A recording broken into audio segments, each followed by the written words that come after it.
Hello, everyone. Welcome to this webinar by the ATTUNE project on understanding mechanisms and mental health impacts of adverse childhood experiences. So we'll just give another minute or two for people to join, and then we will start with the meeting and the presentations.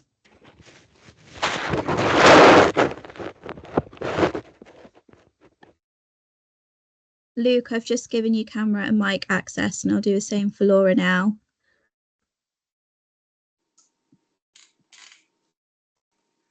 There we go. Fantastic. And yes, let me just check. So maybe we'll just wait another minute or so to see if a few more people might be trying to join, and then we'll start with the housekeeping. Thanks, Maria.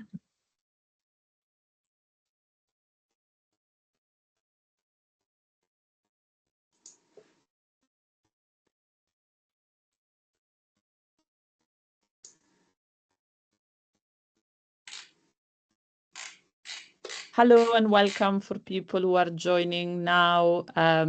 This is the webinar by the ATTUNE project on understanding mechanisms and mental health impacts of adverse childhood experiences.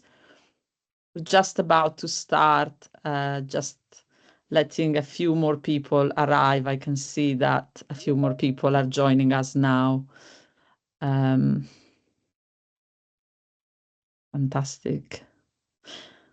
Yeah, so maybe just to make sure that we have enough time for the various interesting things that will happen in the webinar, I'm going to welcome everyone. Thank you for attending this webinar by the ATTUNE project, Understanding Mechanisms of Mental Health and mental health impacts, of adverse childhood experiences. And I'm chairing the meeting. I'm not part of the ATTUNE project, and I'm here today, like you, to learn about the project and understand more. My name is Maria Grazia Turri. I'm a senior lecturer in creative arts and mental health at Queen Mary University of London. And just to say a couple of things from what I've learned about the ATTUNE project, and then obviously you will hear much more from our speakers today. ATTUNE is a 4-year program of interdisciplinary research that includes arts-based research, social science, and health research. And the scope is to explore adverse childhood experiences using creative arts methodology, and also looking at data sets.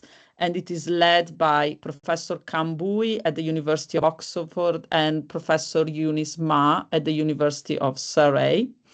It engages with young people from 10 to 24 years old across Cornwall, Kent, London, Oxford, and Leeds, and young people who have experienced multiple adversities and are at risk of poor mental health. And the project is aimed at making a positive impact in their lives.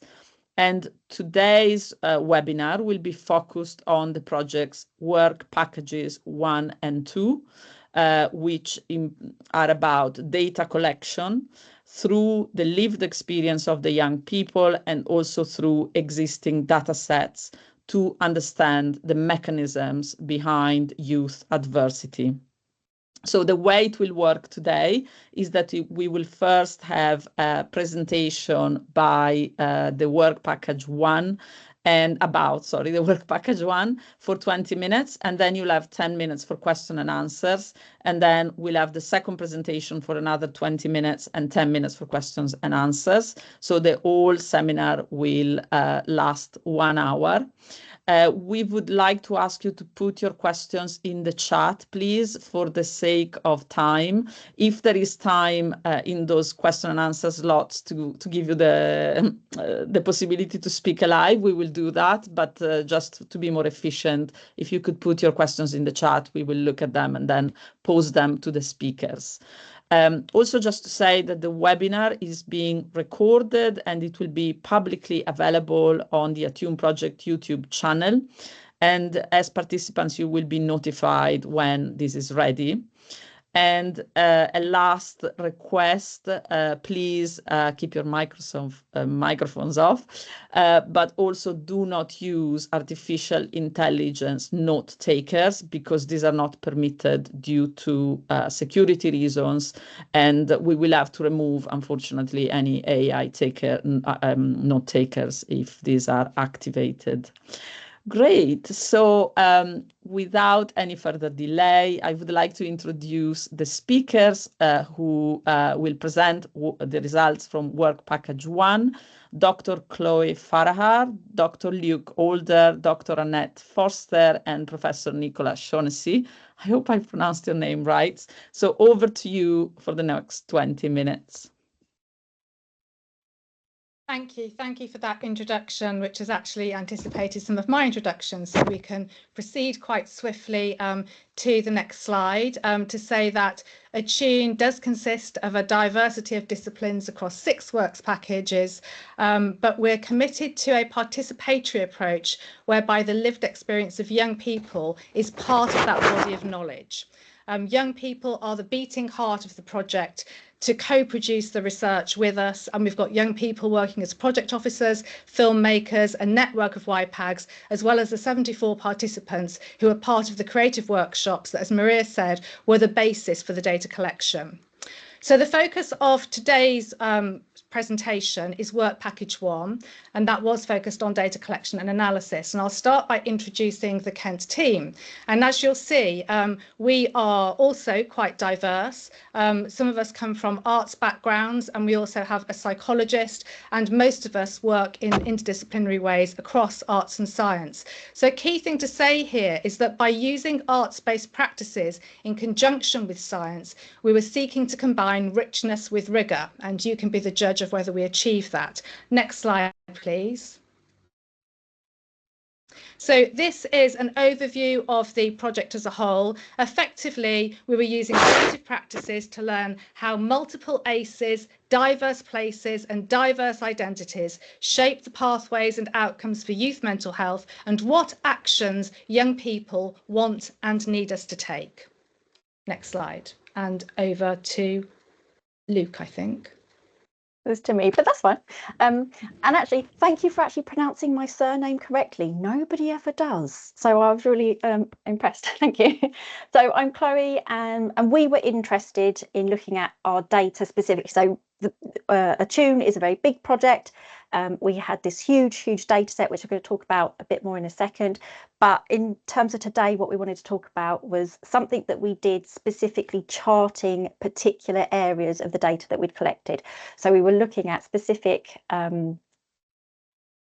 data sets, specific categories in our data sets to find what we were hoping to find in terms of mechanisms our young people told us about. So for decades, research into adverse childhood experiences has typically assumed kind of a linear pathway. So from past adverse events through to potentially causal mechanisms to mental health outcomes.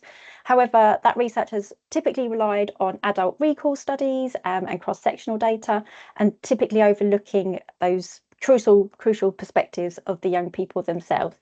So between 2022 and 2023, ATTUNE took that novel approach where we worked with probably more than 74 young people, but that's the data that was usable, but 74 young people using arts-based methods to capture their experiences of adversity and mental health.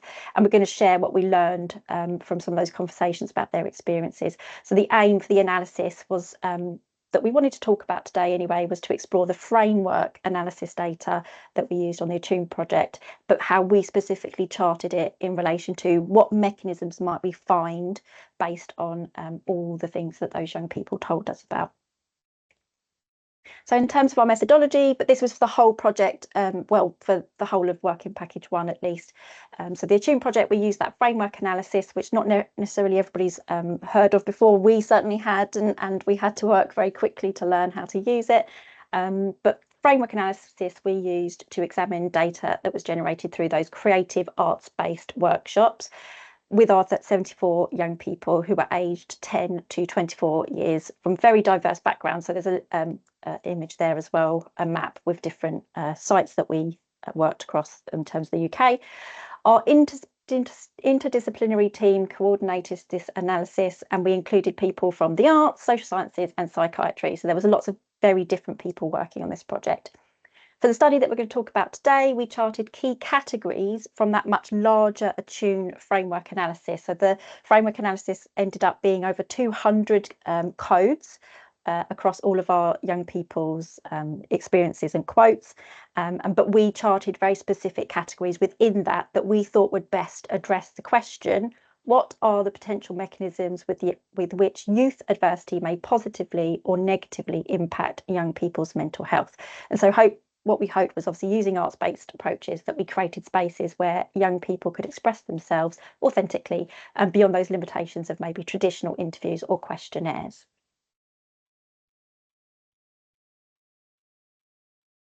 As Chloe mentioned, we're using arts-based practices. I would personally like to speak about our Kent team, and we were working in the southeast and in London, but we had a team in Cornwall who were working in dance, photography and animation, and then we had a team up in Leeds as well who were working in a more similar way to us. Fundamentally, what we had to do was make sure that each creative workshop that we ran was focusing on specific research questions. The practices we were using, we tailored so that we were always answering the research questions we needed to. So within our Kent team, we worked on practices such as you can see on the left here, den building or sensory picnics. We worked with objects and emotions and photography, collage, mask making and shield making, and then an idea of how we have conversations about curating these art practices. But these were all designed by our team that you can see here for specific areas about the overarching research questions. So, for example, den building was a way for us to talk about safe spaces, how we interact in spaces and our identity. But as we moved forward through the different activities, we were focusing on ideas of memory, how our memory has shaped our mental health. But fundamentally, a big part of what we were trying to do with our young people was asked what helped mental health and what didn't help their mental health. And we were able to use the arts practices to start these creative conversations and keep that moving along. You can see on the right-hand side here some of the art outcomes that were made throughout those activities. So you can see the dens at the top, the sensory picnic here, which was working with food and how food stimulates memory. Young people brought in objects from home and told us stories about them. Collage allowed us to talk about the journeys people had been on and where they wanted to go. And the masks and shields were ways of people navigating how they process being out in society, maybe in schools, maybe in youth centres, maybe with their families, and how they mask and shield at different times. So each of the arts practices was tailored towards a research outcome that we wanted to try and get to. Next slide, please, Chloe. So the findings that came out, so we worked with interviews, focus groups, everything was audio recorded, and then we worked with transcriptions from those audio recordings. And we created this huge matrix data set with all of our voices going into that. And as Chloe says, we amassed about 200 codes. Each code that went into our matrix had to have at least 2 people, and generally it was a lot more, who were all showing that code.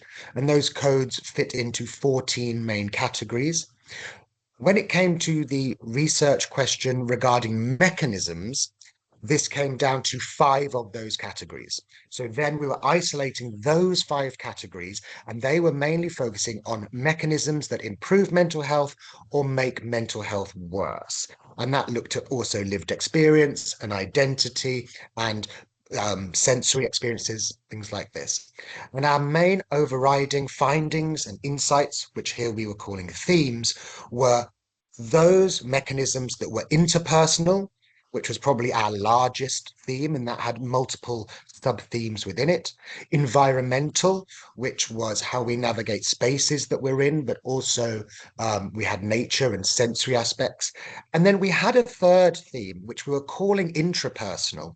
And then as we started to liaise with other people on the ATTUNE team, we brought in the intrapersonal and how that affected the interpersonal. And it became more about the interplay between the two. How did the interpersonal affect the intrapersonal and vice versa? These were our main three themes that we were able to put our sub-themes and our mechanisms into. Thank you, Chloe. So the data indicates the significance of externalizing factors in perpetuating adverse childhood experiences.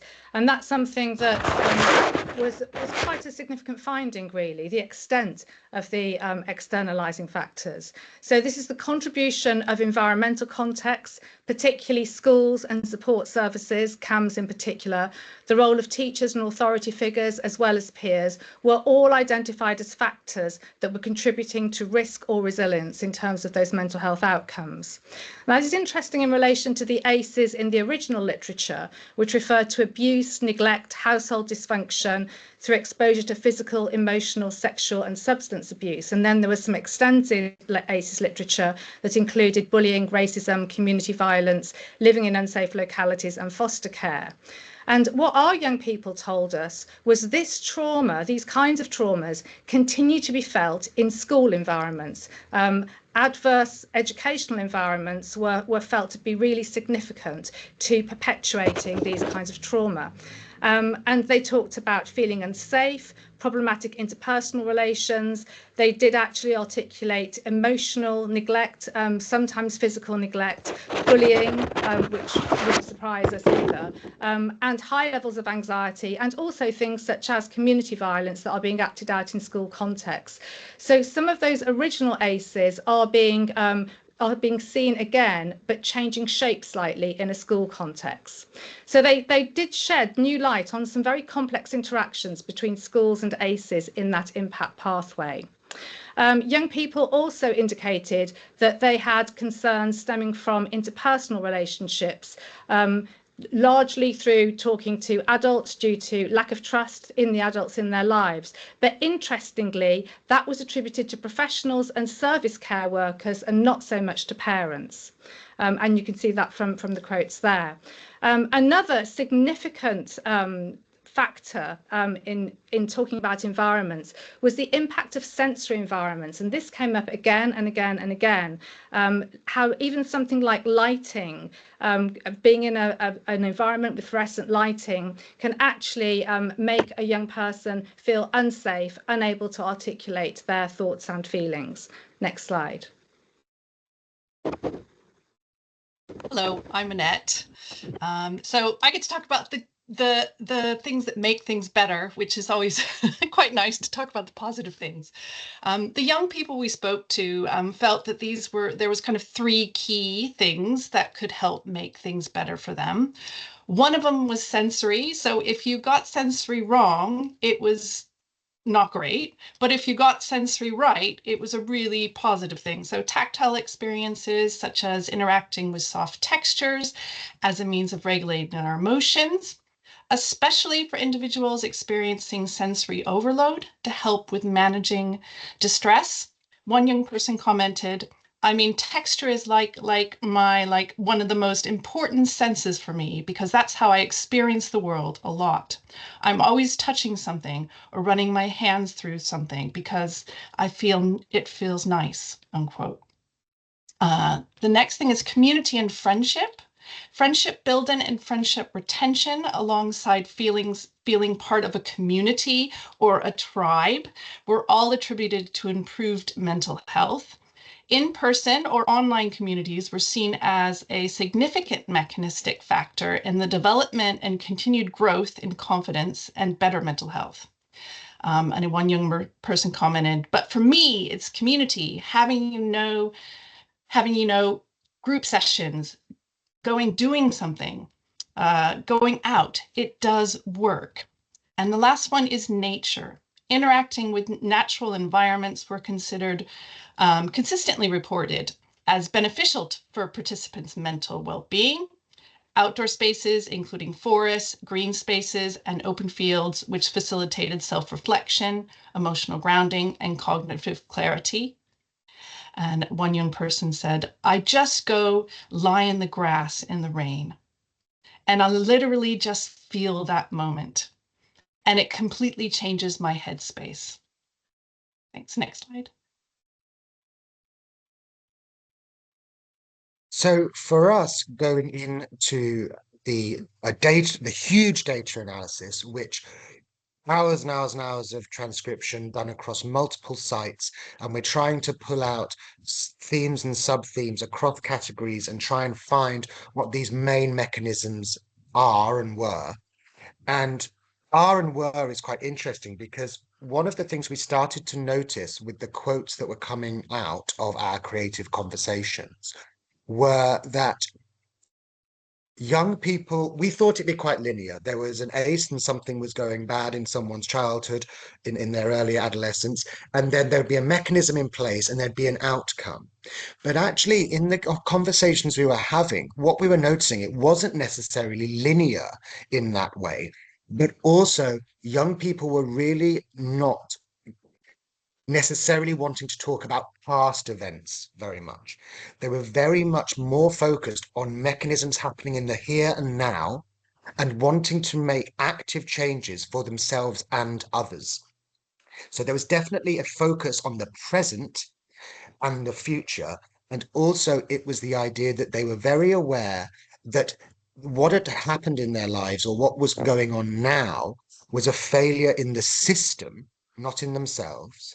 And it was this idea that the restorative experience that they wanted was not to keep harking back to things that had happened to them and trying to repair the past, which they felt they couldn't do much about, but was very much focusing on the future and what changes they wanted to make for them and their community. Next slide, please. So a critical finding linked to this was the extent to which the impact of ACEs is continually played out by things that keep the hurt going, or to quote one young person, it just keeps going. And contributory factors, as you can see on this slide, are lack of trust in adults, power imbalances, and then this incredibly rich code, the masking. So authentic identity was identified as a core factor in the struggle to move beyond trauma. And masking was talked about a lot. It was considered a harmful practice by neurodivergent young people in particular, as well as silencing through having no one to talk to, or indeed struggling to find the language to articulate their felt experiences, something that surfaced through the artwork. So throughout the artwork and the conversations, young people also refer to hiding and being small, which is significant given that adolescence is supposedly a period of growth and thriving. And so one of the kind of key learning points from this is that ACEs change shape with age, and that makes them hard to recover from. Next slide. So the restorative pathways, I get to do the positive again, that involved helpful experiences that young people either encountered, purposely sought out, or desired, included community, which provides a sense of acceptance and belonging, regardless of our identity, feeling heard, understood, and validated, especially by people with similar experiences. That was really key, important. People with lived experience of what was going on. Creativity through music and art can be a powerful tool for distraction or self-expression. And nature, again, spending time in nature can give us perspective and a sense of calm. And finally, animals interacting with pets offered care, comfort, and non-judgmental companionship. The young people we spoke to felt each of these pathways can play an important role in overall well-being and restoration. Next slide. And very, very briefly on this slide, just to try and put that all into context, because that might feel a bit messy, but obviously it's very different when you're writing it up for publishing, is just to demonstrate what we're talking about here is these overarching now mechanisms is what we're calling them. So these overarching now mechanistic experiences of system failure versus restorative experiences. And then within that, we've got those themes of interpersonal, environmental, and then that intrapersonal and interpersonal playing into each other. And then the sub-themes. So some of the sub-themes you potentially would also see in both system failure and restorative experiences, dependent on whether they were a positive or a negative experience for our young person, based on the quote. So just try and put that all into perspective there. In terms of what we learned, this slide is just about how we can shift our questioning approach when we're working with and for young people. So traditionally, we might ask, what has happened to you? And obviously in the past, we would say, what was wrong with you? But more recently, we talk about what has happened to you, where we focus on the past for that person. But what we're also hearing from our young people is asking what is happening now and focusing on the present. So what are the risk factors, but also what are the protective factors maybe at this point in time? And then asking, what do you need next? So that we're actually looking to the future. So this shift in questioning can help us better understand and support our young people's current experiences and their future needs. So just moving from understanding or just trying to understand the past, but also being present focused and future oriented. So in terms of implications for practice, it makes us reconsider how we approach youth mental health. So I'd say rather than focusing primarily or largely on past trauma, we must think about those ongoing system failures that continue to harm young people regardless of their history. And additionally, we should be investing in co-designed restorative pathways that young people themselves identify as helpful. So those things like community belonging, validation, creative expression, the nature connection, and animal companionship. So by listening to young people's perspectives, we can develop more effective, responsive approaches to supporting their mental health. So those approaches that can address not just what happened to you, but what is happening now and what needs to happen next.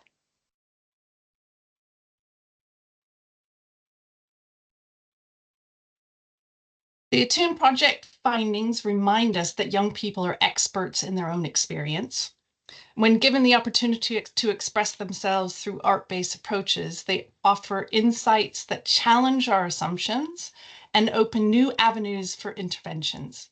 Moving forward, we encourage all of us to incorporate young people's perspectives in our research and practice, shifting our focus from past-oriented to present-focused approaches that address current system failures and nurture restorative pathways. Next slide. Thank you. Thank you very much. So thank you very much for your presentation. So I think we'll take about 6-7 minutes for questions so that we don't override too much into the next presentation. I haven't, there is a question in the chat saying, will these slides be shared? So I'll leave that to Simran to respond to, but also please put other questions in the chat if you have any. I have a question, so maybe Simran, if you want to respond first, will the slides be shared? I'll check with the Work Package 1 and 2 team and get back to you, Tamsin. Okay, but there will be the recording, and therefore you will be able to see online the slides by looking at the recording on YouTube, isn't it? Yeah, I have a question, which is, I guess, I mean, I have more than one question, but I'll start with the one I think is more significant for me, which is there is one way that one could read your results is separating the arts approach as a research approach to the outcomes and thinking, okay, we might then just want to get lots of teachers going into classrooms in their whatever mental well-being sessions that the children now have in schools and ask them, what are your needs? But it makes me think how, for me, what you're talking about in terms of your research methodology is also maybe also the intervention in a way, because as you said, it's what allows the young people to explore and express in a different way. So I just wanted a comment on that, whether, you know, it would be important to remember that this arts approach is intrinsic to your results rather than kind of a preparation towards your result. And I'll ask the second question as well, which is, why isn't it done more, the arts approach? Because, you know, we've got a lot of data, so why aren't people doing it? Yeah, sorry. If I start and then the rest of you can chip in. So, I mean, it's also very much a trauma-informed approach. So it is surprising that it's not done more. But the first thing to say is a historical context, which is over the last 14 years, creative arts have been progressively removed from the curriculum in the UK in particular, and in other countries as well, the US also being a case in point. So there is some research on this to show how creative arts, access to arts-based practices have been progressively diminished because of the increasing attention to STEM subjects, which actually is interesting in relation to increases in adolescent mental health issues. So one of the problems may be that young people actually don't have access to these approaches, these language, these vocabularies. It's interesting to see how they turn to and find creative media for their expression. I'm thinking of things like TikTok, but obviously they can also be harmful as well. So I just wanted to plant that historical context there as being potentially one of the reasons why we're not finding these more often. We have done a paper that has surveyed the use of arts-based practices in adolescent mental health. That was published last year. And there is a bit of a turn to the arts and mental health, and it's quite a quick turn as well. So I think it is being recognised, the value of the arts, but obviously there needs to be much more understanding as well of how and why they have this impact. Thank Just you. to add on, yeah, please. Just to add on to Nikki, so my previous research has always looked at how the creative arts and especially drama can be used with marginalized groups and groups that maybe can't access education for certain reasons and things like this. And, you know, the data is out there that it does work. There are two aspects to it. I think one is, as we are asset stripping the arts from schooling, you have less people going into teacher training and things like this with creative arts backgrounds. And therefore, when you work in education environments specifically and try and encourage teachers to use the arts, they don't feel capable. They don't feel like they have the skill set. They don't feel creative. And so we have to encourage teachers across subjects, but also people in mental health support to feel creative and feel they have the capacity to be creative and how to harness those skills. Because we also work with young people a lot who say they're not creative, and they are. It's just about how to access the creativity. And that then allows you to stimulate those conversations. But and just to add, there was a question in the chat about anything that was an interesting finding. We were mainly focusing on what we were calling multimodal creative outlets. But as I say, at Cornwall, there was dance, photography, and animation. As ATTUNE's gone on over the years, one thing that did surprise me was that young people were reacting very well to drama. And I think we were a little bit surprised by what they were telling us there. And that's definitely one of the creative subjects that is getting taken out of education, and yet it can be seen to work. So just to add on to the chat in the inside. Thank you. So yeah, you were saying as the research has influenced your creative practice. Fantastic. I'll take quickly these other two questions that are in the chat if some can respond to them. One is about your plans for follow-up research and further community support, and the other one is about anything that confirms your findings that children don't like and young people don't like to talk or speak little about the past.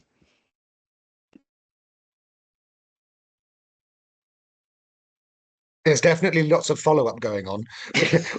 You know, whilst we might be coming to the end of this set research project, there's going to be a lot of things that come out of it. We're trialing lots of pilot schemes all over at the moment using different resources that are coming out of the ATTUNE project, and we're starting to harvest the data from that, and that will carry on. There's also other projects that I know, especially Nikki is involved with, that are using creativity and looking at mental health elsewhere. And there's a lovely link between ATTUNE and further projects that are kind of sprouting out of that. But Chloe's question, I don't know if someone else has enough. Well, I've seen someone has, yeah, please. I was just going to say, yeah, so what I was asking was of everybody else here, yeah, if it surprises you that we found, because we were expecting this idea of mechanisms in terms of this historical, what something happened in the past that's meant that the person's mental health is the way it is right now, whether that's positive or negative. And obviously we were shocked and interested, and I still find it fascinating that they just really focused on the now a lot more, and whether anyone else knew of any further work or experiences. And so Tamsin said, I think because the project had a robust approach to trauma-informed research and engagement, it allowed the young people to not have to revisit their past and focus more on the now. And I still don't know that we'll have an answer for this, because you know, we had so many different ways of asking questions, about asking about adversity and things. So it was very interesting. It didn't necessarily feel like a reluctance. I wouldn't say it was a reluctance to talk about the past. They were all quite willing to talk.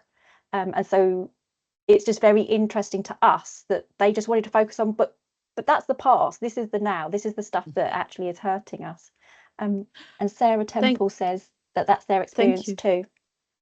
Chloe, thank you so much. I didn't realize that was your question. Sorry.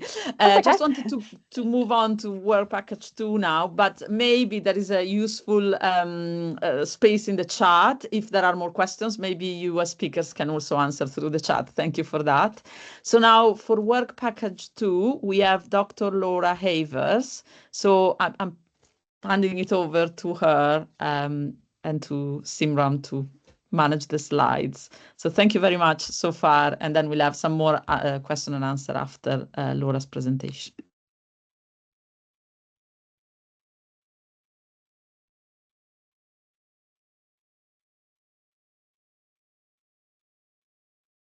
We have a problem. Something has happened. Is your mic not working, Laura?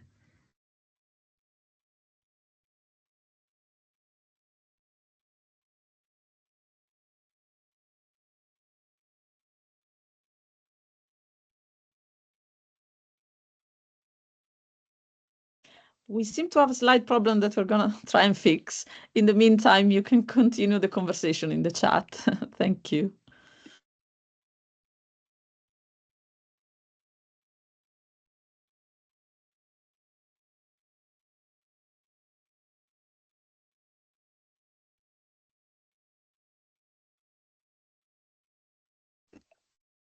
Might it help if you leave and come back? Sometimes I'm not a technical person, but sometimes it does the trick.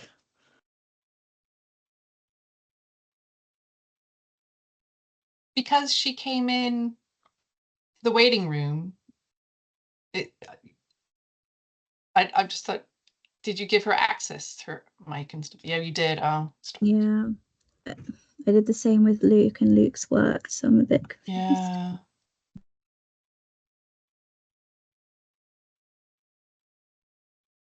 I'm just going to answer that, but I was typing it, but I was saying I could just answer that question while you're waiting for Laura. Yes, please, Chloe, please. So we were asked, were there differences with regard to the socioeconomic backgrounds of the adolescents? Oh, and Luke's typing as well. So I was also just saying, across all of our 74 participants, very diverse backgrounds in terms of all aspects, in terms of all demographics and so on, very, very diverse all over the place. The difficulty with looking at the qualitative research, or the qualitative quotes, is the pseudonyms. We can't match them directly to the demographics, so it makes it harder for us to say, okay, this is what this person's background is and this is what this person's background is. But in terms of the whole 74 participants, very diverse. Don't know if anyone else on the team wants to speak more to that. Let's try if Laura is able to speak now. Are you able to unmute, Laura? Have you tried leaving and coming back at all?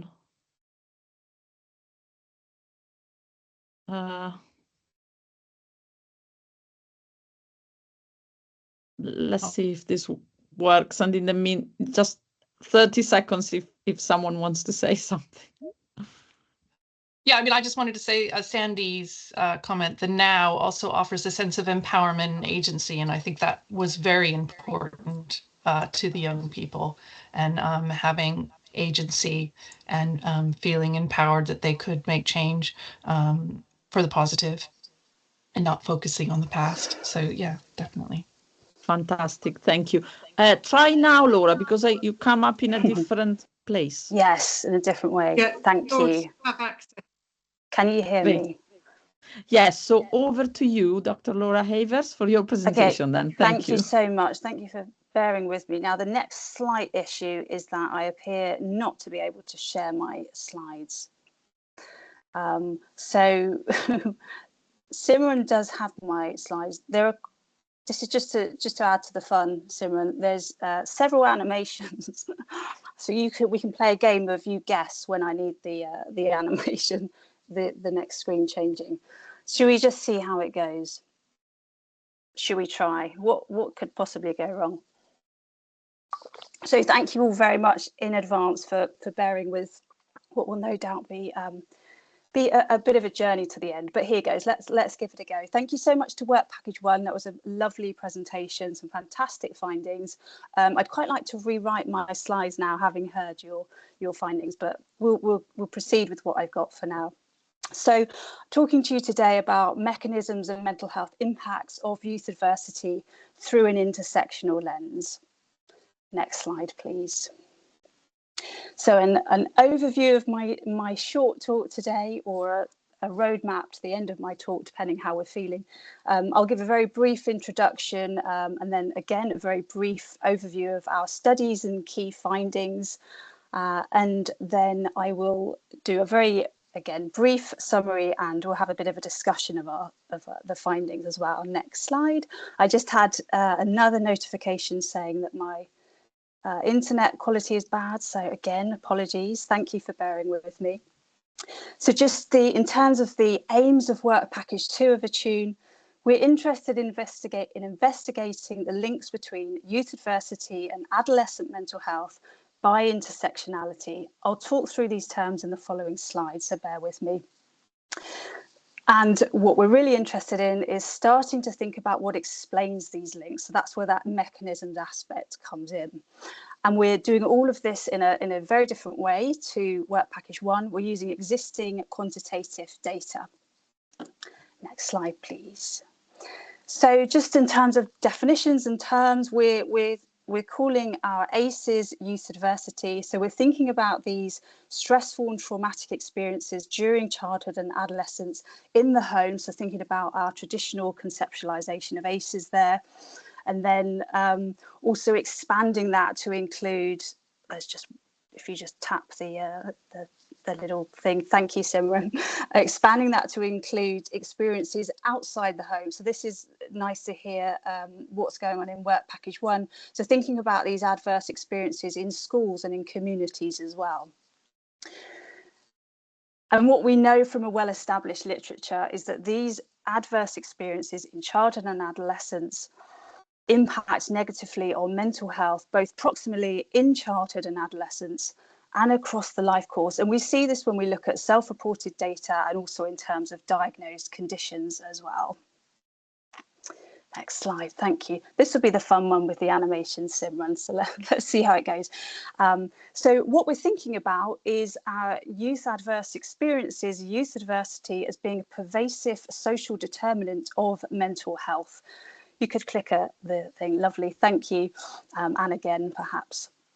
But what we also know is that these experiences are strongly socially determined, clustering disproportionately among individuals who are socioeconomically disadvantaged, ethno-racially, also gender minoritized, with emerging evidence prompting us to consider the intersection of these background characteristics. Thinking about all of this, when we're thinking about our targets for intervention are sort of modifiable mechanisms for change, very much thinking on a systems level in terms of intervention and policy. But thinking in terms of that bigger picture, we could also think about modifiable mechanisms on more of an individual or a family level, and an area that's received a lot of research is interpersonal support, so support conferred by parents and carers and also peers as well. So this broadly is the framework for what we're interested in all of our research questions. Just briefly, so that we're all on the same page in terms of intersectionality, this is a critical analytic framework that considers that an individual's background characteristics come together and combine to give rise to a social position that's above and beyond any of these background characteristics, either in isolation or additively. And thinking about this very much in terms of the context of a specific societal system of power and privilege and marginalisation and oppression. Next slide, please. So studies and key findings. So I'll try and keep this brief. So we had different measures across our studies. For youth adversity, we are looking at both household experiences and also bullying, victimisation as well. Mental health, we're focusing specifically on emotional problems measured by the Strengths and Difficulties questionnaire. We had that consistency across both of the studies that I'll talk about.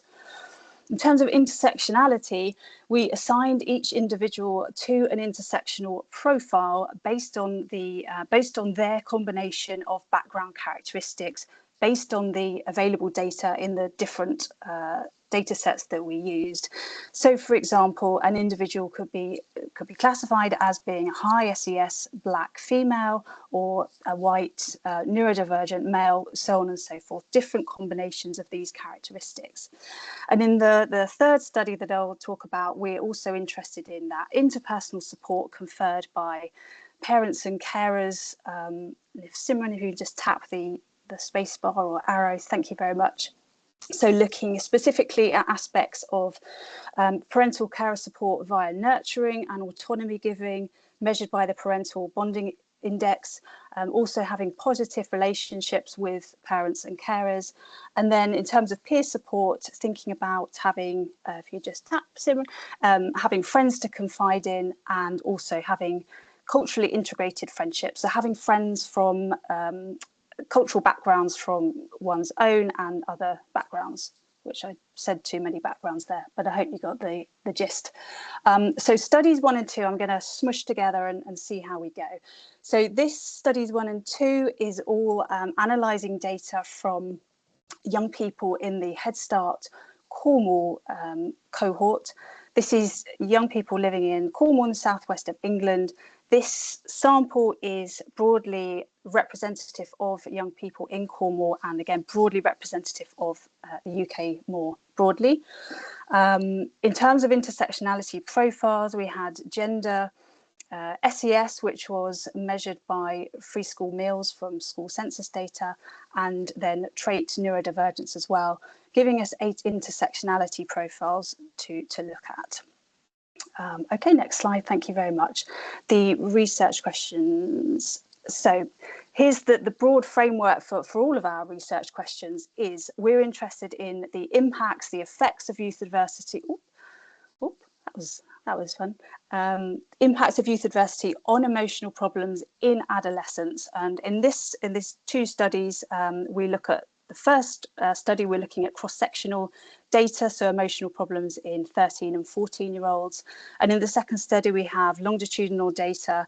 So we're thinking about trajectories of emotional problems over time and thinking about whether these effects, whether this impact of youth adversity differs across intersectional profiles, and then also asking whether these effects are moderated by the background characteristics and by intersections of those characteristics. And when I'm saying moderated, we can think about that as, does the effect somehow depend on these characteristics and their intersections? Next slide, please. Okay, so now what we found. So cross-sectional findings. So this is a real kind of a brief overview of the findings, but importantly, we found that youth adversity compared to an absence of youth adversity was associated with increased emotional problems across intersectionality profiles, and we've seen the next bit of the results here. But just to go back slightly, what we saw is differences across our intersectionality profiles, but we didn't detect any moderation by intersectionality. What we did observe were these, what we think about as more of main effects, so main effects of SES and gender. And what we observed there was more of an increase in higher SES compared to lower SES individuals, and more of an increase in males compared to females. Now that's interesting, but we have to pair that with the result that Simran will bring up now very kindly. Thank you very much. That importantly, females and lower SES individuals have more emotional problems in the absence of youth adversity. We'll come back to this in our discussion if we have time. I've just seen the time. I'll try and speak even faster than I'm speaking now. What we found in our second study, so this is trajectories of emotional problems. Again, the similar finding, the same broad finding is that youth adversity compared to an absence of youth adversity is associated with higher emotional problems at baseline, so in this case at age 11, that remain higher over time across our intersectionality profiles. Again, seeing some differences in terms of our intersectionality profiles, but we didn't see any moderation, any dependency on either the background characteristics in isolation or the intersections of those. And I would say we can talk about those discrepancies between the studies if we have time. I suspect we won't, but you can always email me if you're interested or look at our papers. Okay, so moving swiftly on to study 3. So in this study, we are looking at, we are analysing data from young people in the DASH study. The DASH study was collected quite some time ago, so we'll bear that in mind. And this study oversampled for individuals from ethnically diverse boroughs of London. So here we have approximately 80% of the sample being from non-white British ethnic backgrounds, and this sample being representative of these inner city boroughs of London, rather than London more broadly, or the UK. So we can bear that in mind as well. Okay, and then if you just tap, thank you, Simran. So the intersectionality profiles that we were looking at here, we had 16 intersectionality profiles based on gender, SES, this time SES in terms of self-reported household affluence, and also ethnicity based on these groupings that we have here. Next slide, please. So again, this same sort of framework baseline research question, what are the effects, what are the impacts of youth adversity on emotional problems? But here, if you can tap the space bar, thank you, Simran, we bring in this statistical mediation question where we're interested in whether the effect of youth adversity on emotional problems is in some way explained by that support that's conferred by parents and carers and peers, by the different aspects that we touched on briefly earlier. And then again, thinking whether we see differences across our intersectionality profiles, and then do we see moderation by the characteristics in isolation or the intersections of those. Next slide, please. Thank you. Again, so if this is feeling repetitive, it's because it should, and I've purposefully used the same words on all of the slides where I can. Youth adversity compared to an absence of youth adversity is associated with increased emotional problems across intersectionality profiles. You can tap, please. Again, differences across the profiles, but really just what was coming through, what we detected statistically was a main effect of SES. So we see more of an increase again among higher SES individuals compared to lower SES individuals. But importantly, pairing that with that finding that Simran will show us now is that lower SES individuals have more emotional problems in the absence of youth adversity. Another interesting finding for us were that there were no mediating effects that we detected of peer support, and we detected only one partial mediating effect of parental nurturing support, specifically for South Asian females from lower SES backgrounds. I'll just unpack that very briefly in the next slide. So in terms of not detecting those mediating effects, we're kind of thinking about this in two ways. We're thinking about this empirically. We had cross-sectional data. I meant to highlight that previously, but I didn't. So I'll highlight it now. This is cross-sectional data. We operationalized the variables in such a way that we had binary variables for the peer support aspects that we looked at, thinking about these as probably quite multifaceted and complex phenomena that we've reduced down to a sort of a binary operationalization. Also thinking about, we used lots of latent variables where we could, but we had a lot of likely to be a lot of measurement error in our models, and thinking about the effects of that on our the noise that we would probably saw, without going into the statistical aspects. We're also thinking about this in terms of perhaps there are other aspects of peer support that we simply weren't looking at, and that linking into what Work Package 1 told us so nicely about, perhaps we're just not looking in the right places. The parental nurturing support mediating effect, partial mediating effect that we observed. Before we go and think about interpreting this too much, we really want to see this replicated in other samples using other measures, but importantly using longitudinal data and also bringing in a causal modelling framework that we didn't do in this study. Next slide, please. So let's try and summarise. Let's try and summarise all of that in one slide and see how we do. So youth adversity is linked to adolescent mental health problems across studies that we looked at and across different intersections of society. We'll follow up on this in the next slide, but I'll move on to the next finding that the strongest impacts of youth adversity were observed for males and higher SES individuals, but more mental health problems were observed for females and lower SES individuals in the absence of youth adversity. I think there's one more, there we go. So specific aspects of interpersonal support may be important for specific intersectional profiles, but really we're needing more research before we can say too much about that. If we go on to the next slide, please. I think we're on the penultimate slide, so thank you for bearing with me. Okay, all in one visual here. So let's try and go through this one by one. So in terms of that pervasive detrimental effect of youth adversity across the intersections of society that we considered in our studies, this really underscoring existing findings, a wealth of existing findings, that we really need that universal prevention of youth adversity, of ACEs for all children. No child is immune. Why should there be? But really, why should they be? But really, this is just underscoring that when we look at these fine-grained intersections of society, we still see these negative effects of youth adversity, but not losing sight of the probable mechanistic heterogeneity, or really just thinking about differences in terms of why those experiences, why those adversities are happening in the first place, and then thinking about those differences in terms of the impacts and the pathways to mental health, thinking about how those are likely to differ by intersectionality.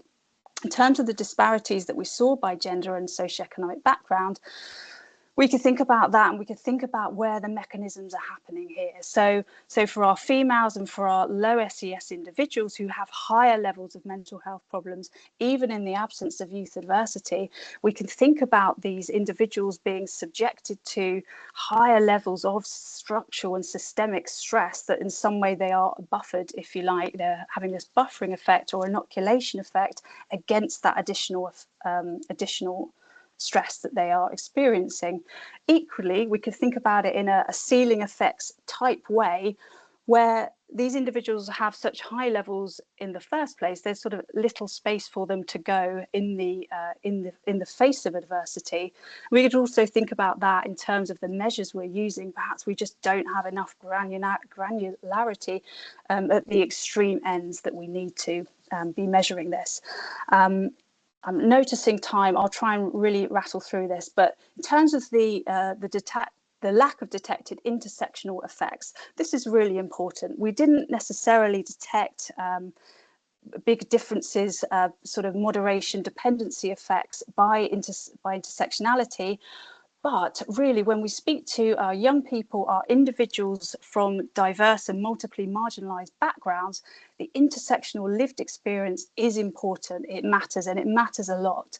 So what this does to us is highlight that as researchers, we need to do a better job probably at measuring and modelling this intersectionality, but also thinking about the measures that we're using, the validity of these measures, and really, again, drawing on work package 1, lovely findings, thinking about how we involve our young people, our individuals with intersectional lived experience to sort of co-create these the measures that we are using. Final slide, I think, final substantive slide. Okay, so just to kind of wrap this up, what we do in our work and what we hope it will act as is kind of a platform for where we go from here, really, situating our findings in terms of thinking beyond intersectionality as a risk factor, not just thinking of it as a background, as a backdrop, but thinking of it as very much being part of a mechanistic system. And just very briefly to unpack that a little bit, thinking about intersecting systems of power really shaping the occurrence of adverse experiences in the first place, their social meaning, both in terms of institutional responses and how individuals are interpreting their experiences.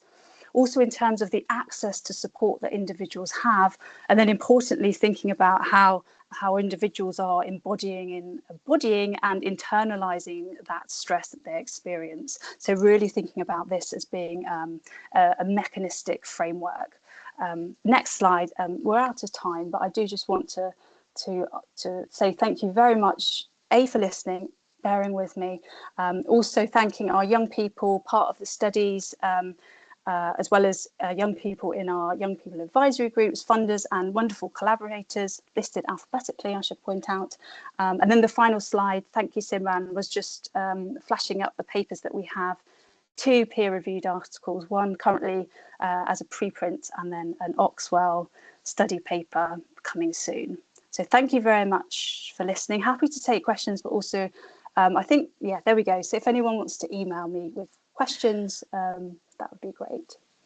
Thank you very much, Laura. I think we'll leave another 4 minutes. We can finish like 5 past if anyone has got any questions. I also wanted to say that in the chat there is information on how to join an emailing list that can be where you can get more information about events by the ATTUNE project. Also, I wanted to thank you, Simran Samsoy, because she's been organizing this and helping us in the background. So thank you very much, Simran. Thank you to all the speakers as well and the audience. So yeah, any questions for you, Laura? I don't know if there is any question coming from the audience. I'll just leave 1 second for that. I guess I was very interested in your interpretation of that unexpected difference between the profile of the people we think of the most privileged, like men and coming from privileged economic backgrounds, seem to be those who have more impact if they experience adversity. And I was wondering whether being in that situation of being a powerful person in society or part of an identity, which is a powerful person, could impact in terms of then how much kind of finding yourself on the other side might be detrimental to your sense of self, for example, or the way in which you understand your own place in society.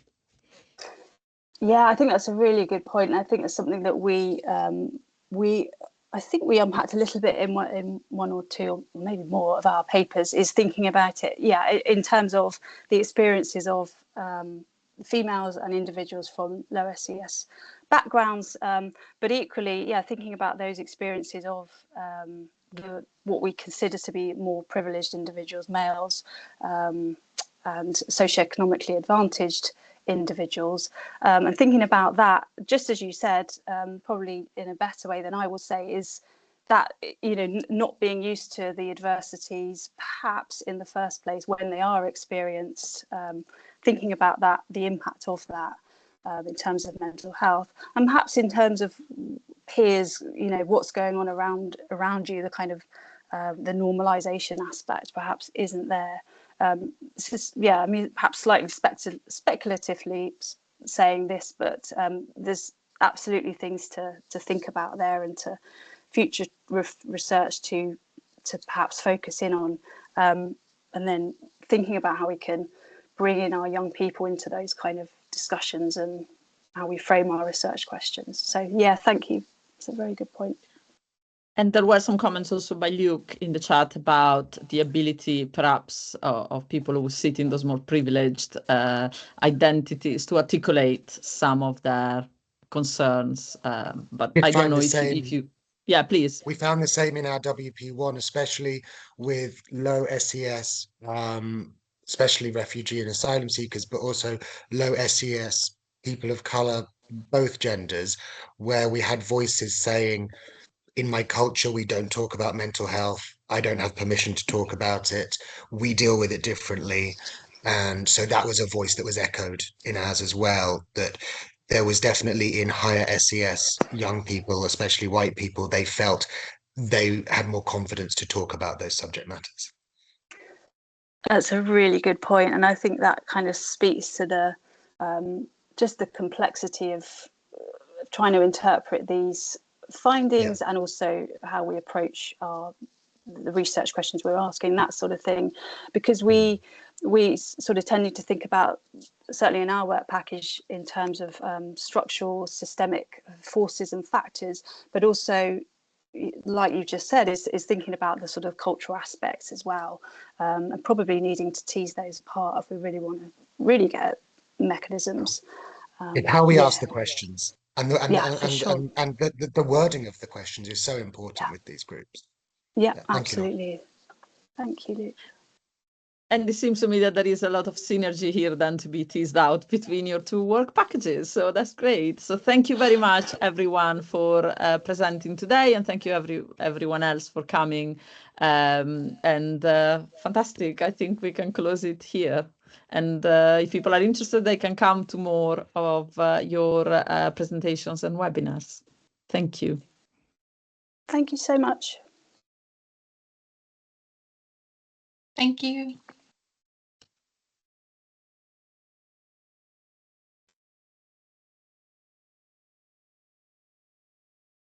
Simran, do you mind if I